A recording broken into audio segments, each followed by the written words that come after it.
All right, hello everyone. Can you hear me okay on Zoom?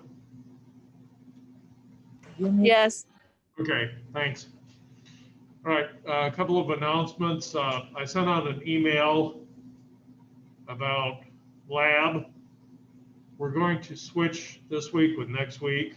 So we're going to do a dehydration of cyclohexanol this week and then tubulyl chloride next week.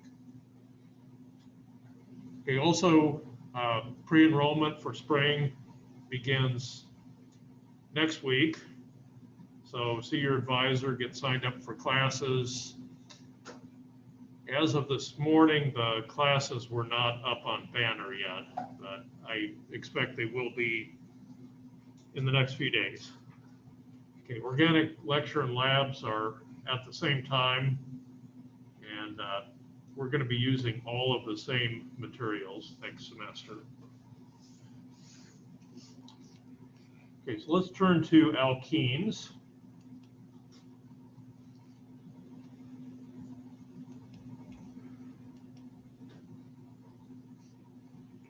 Oh, let me share my screen.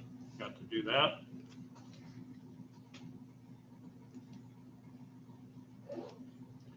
Okay. So I'm sharing my screen. And there we go.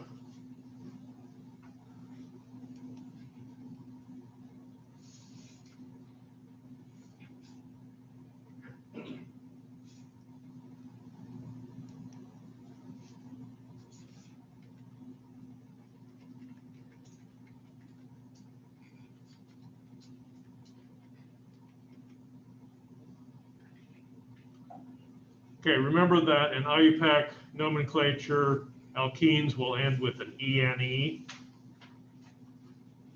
The location of a double bond is indicated by the lower number of the carbons which connect that double bond. Okay, we want to give our double bond the lowest possible number, okay, as long as there are no other higher priority groups present. Okay, so this would be 1-butene, or but1-ene is the newer method, and not but3-ene, a 3-ene if we were counting from this direction. Okay, for cyclic alkenes, the double bond is assumed to be between 1 and 2. Okay, notice here there's no locant number for the ene group. If we have 2 double bonds, that's a diene. 3 double bonds is a triene. 4 is a tetraene. Okay, and those all need to be located. I'll go through this again. Alkenes as substituents. This is a methylene group. Okay, so this is 3-methylene cyclohexene. Vinyl group.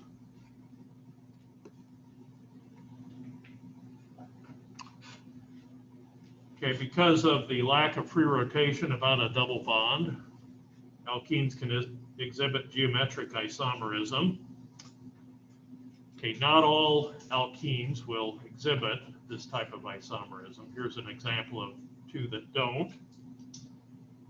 Okay, what these have in common is they have 2 groups that are the same on a carbon. Okay, these are some more cyclic. Okay, EZ nomenclature. Okay, this is also to designate geometric isomerism, and it's more precise than cis and trans, especially if you have multiple different groups like we have here.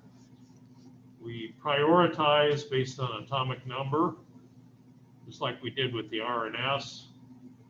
If the 2 higher priority groups are opposite or trans, like we have here, that's the E. If they're on the same side, same side, then the Z. Okay, we talked about the commercial uses of ethylene last time. Okay, these are some important industrial compounds that are that are obtained from ethylene, all these different compounds, vinyl chloride, acetic acid, ethylene glycol, ethanol. Let everyone know. I'm sorry, what was the question again? Could you repeat the question? Okay. Propylene likewise can be converted into a number of useful products. Acetone, isopropyl alcohol, propylene glycol, for example, and polypropylene.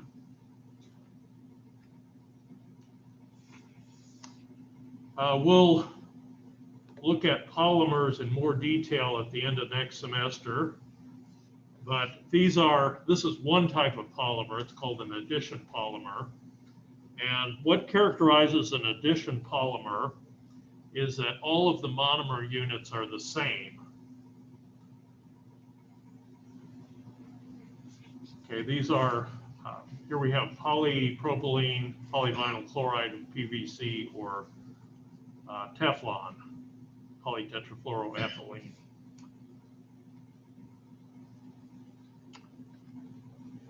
Okay, we talked about, in terms of physical properties, alkenes are very much like alkanes. Okay, some of them will have a small dipole moment depending on the geometry. For example, the cis-butene has a small dipole moment. The trans, though, has a zero dipole moment. Okay, there's a slight effect on the boiling point if you have a dipole moment versus not having a molecular dipole moment.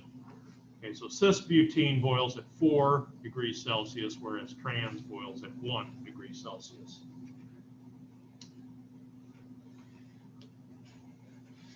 Okay, boiling points of alkenes are similar to alkanes of similar molecular weight. The liquid alkenes are less dense than water. You can see they have densities on the order of between 0.6 and 0.75, okay, while water is 1. Okay, heats of hydrogenation. The more substituted an alkene is, the more stable it is. And when a reaction forms the most stable alkene, the most substituted alkene, what rule is that? Okay, who is the Russian they named that rule after? Okay, it's Zaitsev's rule.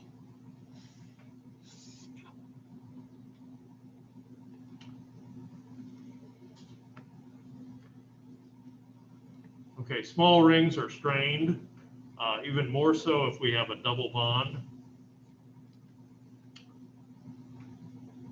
Okay, you need at least an eight membered ring to have a trans double bond in the ring. Okay, here's Brett's rule. Brett's rule says that if you have a small bridge bicyclic compound, you can't have a double bond at the bridge head unless one of the rings has at least 8 carbon atoms. Okay, so for norbornane, or systematically this would be bicyclo-2,2,1 heptane, we cannot have a double bond at the bridgehead, either here or here. Okay, decalan is not a bridge bicyclic compound. There's no carbon atom between the carbons on this bridge. And so it's perfectly okay to have a double bond at the bridgehead, either here or here.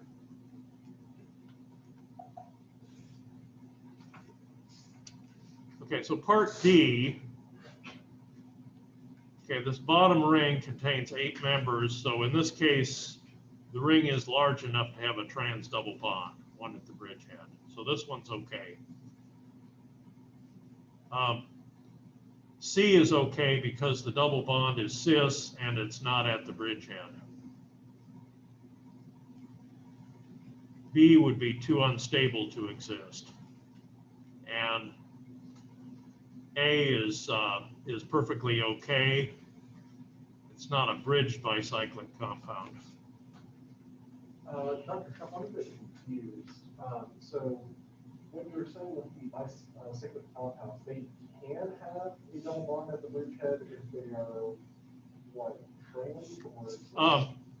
If they are fused bicyclic, they can have, there's 2 conditions. Okay, if they're what are called fused bicyclic, which would be A fused bicyclic would be a bicyclo something something 0. Okay, and that's what this is. This is 440. And so this one is okay to have a double bond at the bridgehead. For B, this one won't work. You'd have to have a trans double bond in a small ring, and this one could not exist. This one has a double bond at the bridgehead. A double bond at the bridgehead would be trans. And so D is okay because the bottom ring here is large enough to accommodate that. Okay, we need at least an 8-membered ring for a trans double bond. Does that answer your question? Sort of. I think it's just that I'm having a hard time getting it. But I think that's to my own. Okay, so A is stable, B is not, C is okay. The double bond is not at the bridgehead. Okay, yeah. So that one's okay. This one, double bond is at the bridgehead, but we have a large enough ring to accommodate it.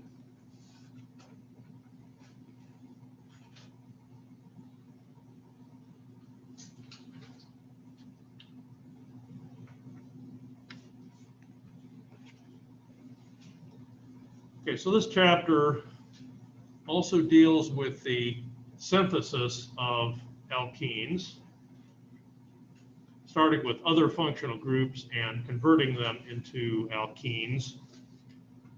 The next chapter will talk about starting with alkenes and converting them into other functional groups, in other words, going the other direction. Okay, these are the main ways in which alkenes are produced. Dehydrohalogenation, where we remove a hydrogen and a halogen from adjacent carbon atoms. Okay, there's 2 mechanisms for that. There is what we call dehalogenation, where we have 2 halogens on adjacent carbons. And then there is dehydration, where we remove the elements of water, an H and an OH, from adjacent carbons. Okay, that's what we're going to be doing in this week's lab, dehydration of an alcohol.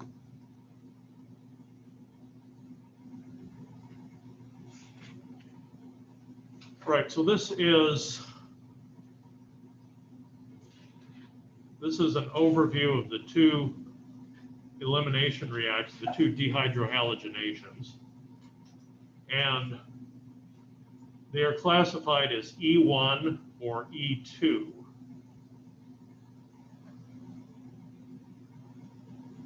Okay, the numbers indicate the molecularity of the transition state. Turns out they also indicate the kinetic order. Okay, so an E1 is a unimolecular reaction. It's first order in the halide, 0 order in the base. An E2 depends on both the base concentration and the halide, alkyl halide concentration. Okay, in the E1, okay, we have heterolysis, or halogen just leaves with its pair of electrons. Okay, so the electrons move toward the bromine, and it becomes a negative bromide ion. Okay, this carbon lost a pair of electrons, so it's now positive. And then methanol, which is the base, methanol is a weak base. It's also the solvent that removes the beta hydrogen. Question? You said that the number represents the molecularity and what else? Also the kinetic order by coincidence. Okay, so E1 is also a first order overall. E2 is a second order overall kinetically. You said by coincidence, so there's. Yeah, the 1 and the 2 specifically refer to molecularity, but they also happen to represent the kinetic order. So there's not really any link between the two otherwise? Well, actually, yeah, there is, but it depends on it depends on the rate determining step. Okay, since E1, in the E1, this first step is the slow rate determining step. Turns out this is also, it's unimolecular and it's kinetically first order. The second step is fast. And so it doesn't, so the overall reaction rate does not depend on the rate of the second step. Okay, in an E2, okay, everything happens at once, just like the SN2. Okay, so the base removes a beta hydrogen. Okay, that's a hydrogen on the carbon next to the one on the halogen, with the halogen. Okay, so we pull off that hydrogen, form the double bond, push out the bromide, and we get our double bond. Okay, there's no intermediate in the E2. There is a carbocation intermediate in the E1.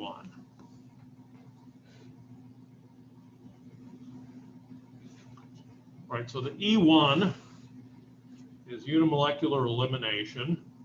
Two groups are lost, a hydrogen and a halide. The nucleophile, we think of a nucleophile as something that attacks a carbon, but here it's acting as a base because it's attacking a hydrogen. E1 and SN1 have the same conditions, so we can get a mixture of products.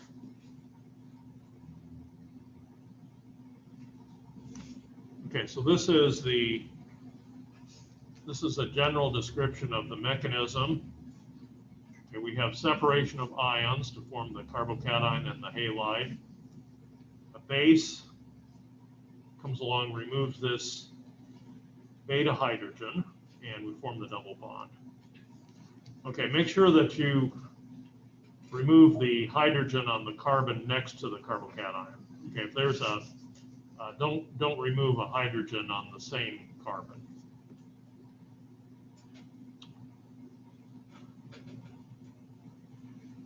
Okay, there's some overlap that takes place in the transition state of the E1, okay, between this sigma bond and this empty p orbital, and the product will contain a pi bond.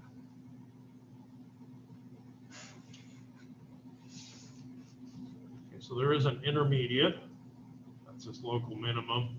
The first step has a higher activation energy, so it's the slow rate determining step. Second step occurs very quickly. Okay, we can see that overall this is an exothermic reaction. Okay, Zaitsev's rule, the most substituted alkene will be the major product. Okay, that relates back to that slide I had that showed stability of alkenes based on heats of hydrogenation.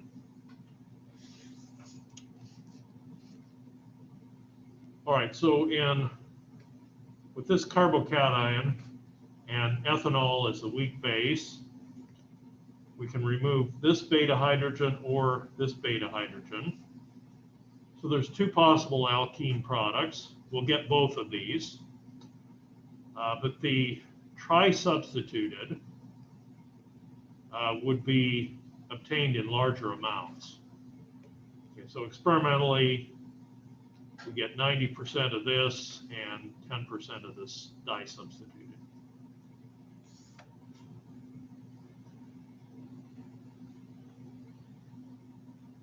Okay, if we can form a tetrasubstituted alkene, that's even more stable than a trisubstituted.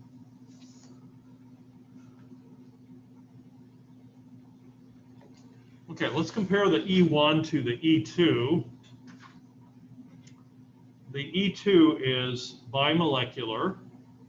It's also second order kinetics. The E1 can utilize a weak base like water or ethanol or methanol. The E2 has to have a strong base. Okay, something like CH3O minus or OH minus or some other strong base. Okay, it's a concerted reaction. The bonds are formed and broken all in one step.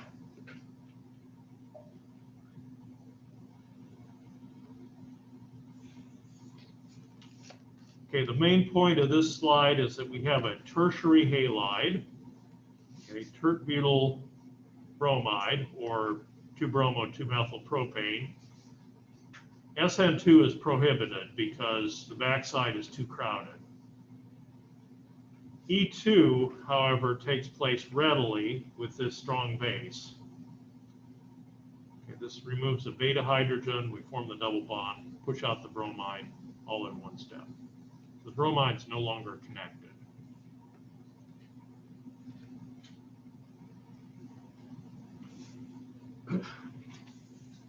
All right, it turns out the order of reactivity for E1 and E2, order of substrate reactivity for E1 and E2 is the same.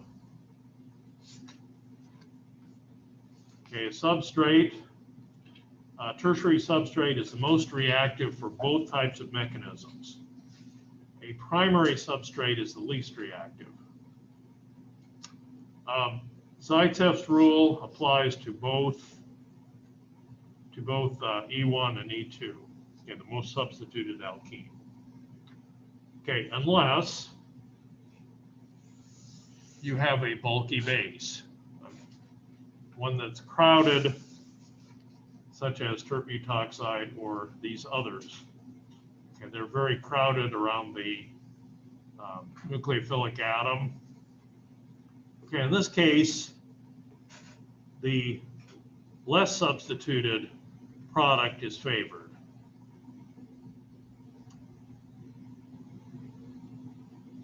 Okay, so in this example, we have an uncrowded base, ethoxide. Okay, that gives us the more substituted alkene as a major product. Tert-butoxide, okay, and then this is a solvent underneath in tert-butyl alcohol. Tert-butoxide will go for the less hindered hydrogen. Okay, it's easier for it to reach this hydrogen here than this one here. Okay, so we'll go for this hydrogen, and the less substituted alkene will be favored. That's called the Hoffman product, the less substituted alkene. Okay, we didn't talk about this last time, and that is the E2 stereochemistry. Okay, the halide and the proton need to be anti-coplanar. Okay, so the hydrogen, the two carbons, and the halogen all have to be in the same plane. And the hydrogen and the halogen have to be 180 degrees apart from each other in order for the E2 to occur. Okay, for E1, doesn't matter. But for E2, there are strict stereochemical requirements. Okay, so the orbitals of the hydrogen atom and the halide must be aligned so they can begin to form a pi bond in the transition state. And the anti-coplanar arrangement minimizes any steric hindrance between the base and the leaving group. Okay, so here's a Newman projection. Shows the hydrogen in front is anti to the halogen in back. And they're 180 degrees apart. And in the transition state, okay, we're beginning to see some overlap here. And then we go on to the pi bond. Okay, when the hydrogen and the halogen are eclipsed, what we call syn coplanar instead of anti-coplanar, you have some repulsion between the hydrogen, between this sp3 orbital and this sp3 orbital. So this is going to be a higher energy transition state. So it's going to much prefer to undergo elimination by the first pathway, where the two are anti-coplanar.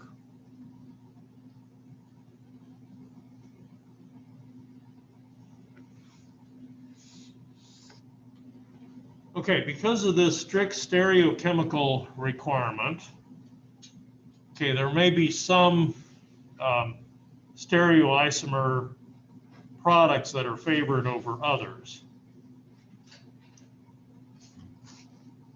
Okay, so when this compound is in this conformation, pH represents a benzene ring, where this benzene ring is back and this one is forward. Okay, the elimination takes place like this. Base removes the hydrogen to form the double bond, kicks out the bromide, and so the two benzene rings are going to be trans to each other in the product. Okay, so the Newman projection helps us to predict the cis-trans geometry of the product.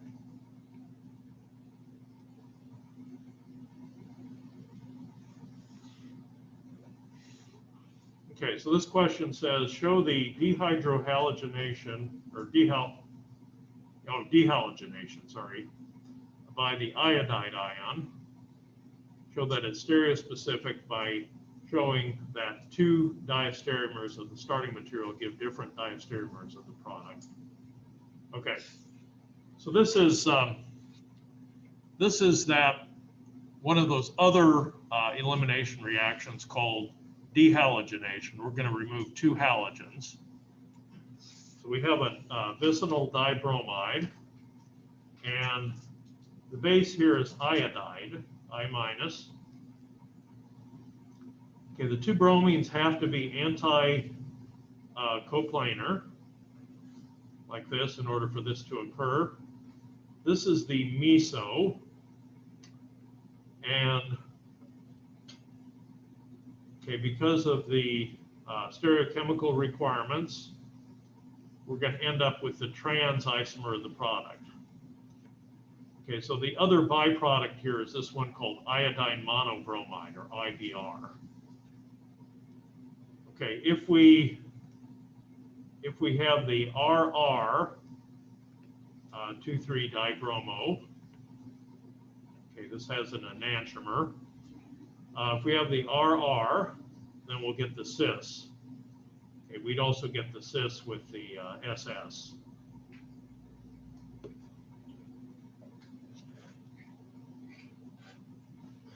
Okay, in cyclic compounds, if we're doing an E2, all right, the two leaving groups have to be axial. Okay, that's the only way they can be 180 degrees apart. Okay, so they both have to be axial. Okay, so this has to be in the right conformation. Okay, so in the original conformation here, where the H and the Br are both equatorial, nothing's going to happen, but you do have a equilibrium that occurs. And OH here is a strong base. Okay, so that will remove this hydrogen, will form the double bond, will kick out the bromide.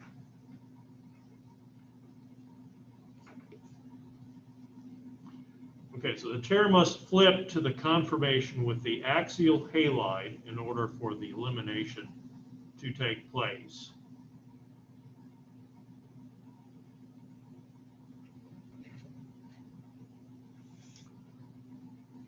Okay, so here we have explain why deuterated 1-bromo 2-methyl cyclohexane undergoes dehydrohalogenation by the E2 mechanism to give only the indicated products.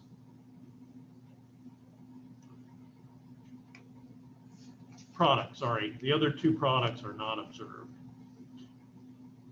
Okay, so deuterium is an isotope of heavy hydrogen, and so this is this compound is specially labeled. Okay, so what we see is that it's the deuterium that gets removed.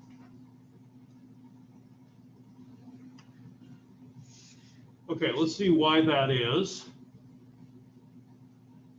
Okay, if we look at this product right here, okay, that would, okay, by Zaitsev's rule, we would predict that this should be the product, the major product. Okay, however, this hydrogen, you'll notice, is cis. Okay, remember they have to be trans and they have to both be axial. Okay, so that's cis, so that's not going to happen easily, if at all.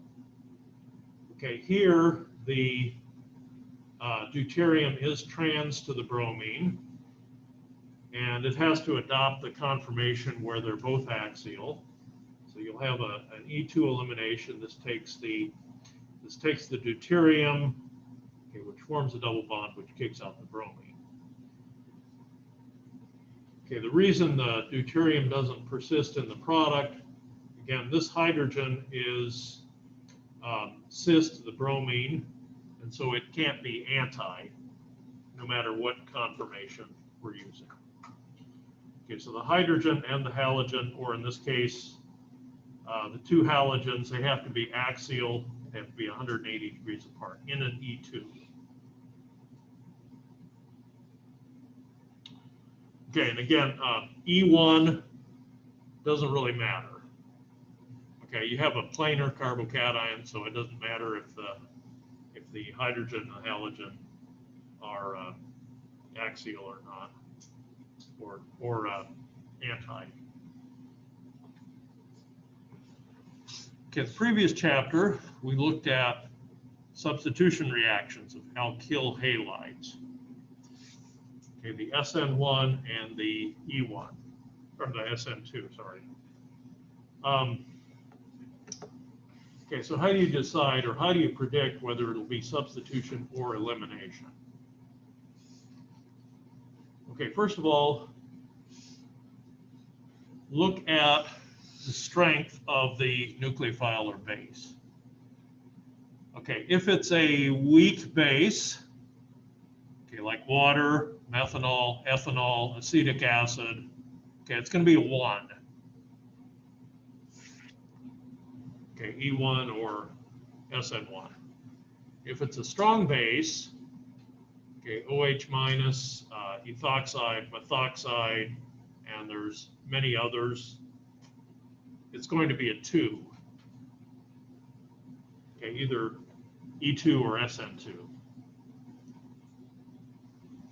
Okay, tertiary halides can give a mixture of SN1, E1, or E2. They cannot undergo SN2. Okay, so what will determine whether it's E1 or E2 is strong or weak base.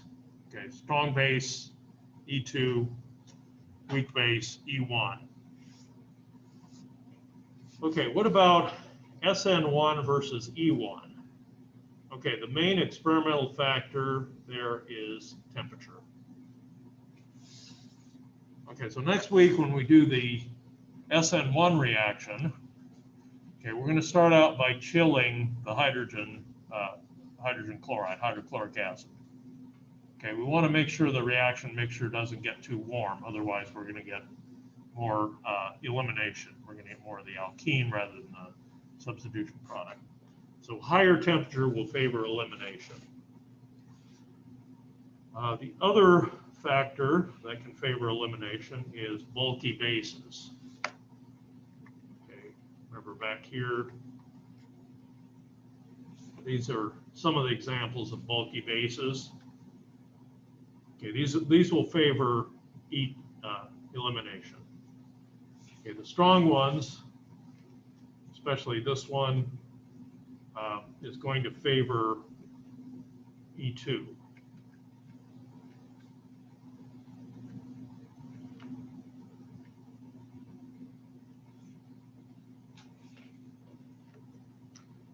Okay, the other factor to consider is okay, what kind of substrate do you have? Okay, in the first example, we have a primary substrate. Okay, we have a primary substrate and a strong base, strong nucleophile. Okay, so the dominant mechanism is going to be SN2, almost entirely. Okay, the second example, we have a secondary. Turns out a secondary substrate could undergo all four of the mechanisms, SN1, SN2, E1, E2. Okay, which one it does undergo? Okay, first we want to look at whether we have a strong or weak base. That'll be a 2. Then we'll look at temperature. Okay, so that's exactly what this is showing. We've got a secondary substrate. We could get SN2, where this places the bromide. That would be this product, this ether. We could also get E2. And so the proportions will depend on conditions. Okay, mainly temperature. Okay, and then in the third case, we have a tertiary substrate. We have a strong base. Okay, a strong base has to be a 2. It can't undergo SN2, so the only thing it can do is E2. So the only possible reaction is E2, elimination, with the tertiary substrate.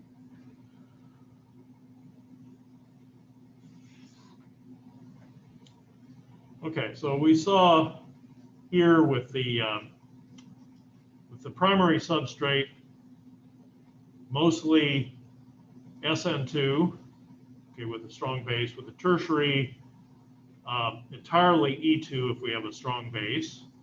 Okay, no substitution. Secondary, as I mentioned, could go either way. It could undergo any one of the four mechanisms. And again, strong nucleophiles and bases will promote SN2 or E2. Weak nucleophiles will promote SN1 and E1. Strong nucleophiles with limited basicity favor SN2. Bromide and iodide are good examples of these. All right, so here we have a secondary halide. This is 2-bromopropane. And we've got CH3O-, that's a strong base. So it's going to undergo a second order reaction. And this could undergo either E2 or SN2. Okay, this is a weak base. Okay, notice the difference. Here there is a negative oxygen. This is the conjugate acid, methanol, CH3OH. So that is a weak base. And again, depending on conditions, depending on temperature, we could have SN1 or E1.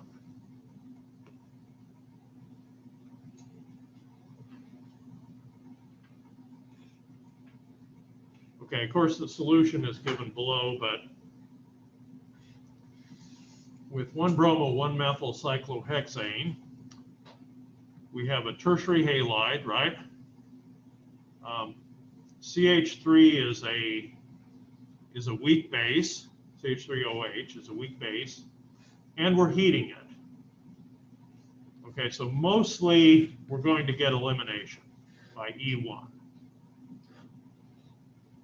Okay, it is possible we could get some substitution, but we should get mostly elimination.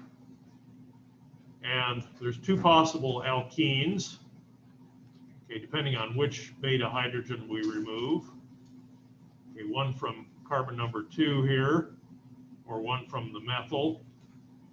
There are two possible products. The more substituted one is favored.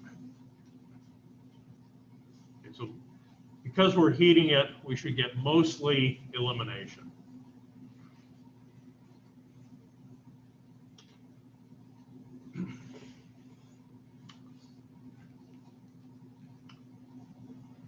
Okay, this is a secondary halide, a strong base.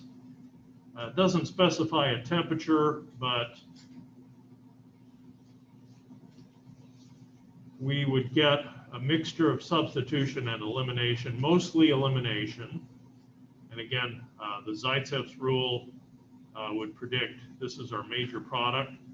Okay, this is an unhindered base.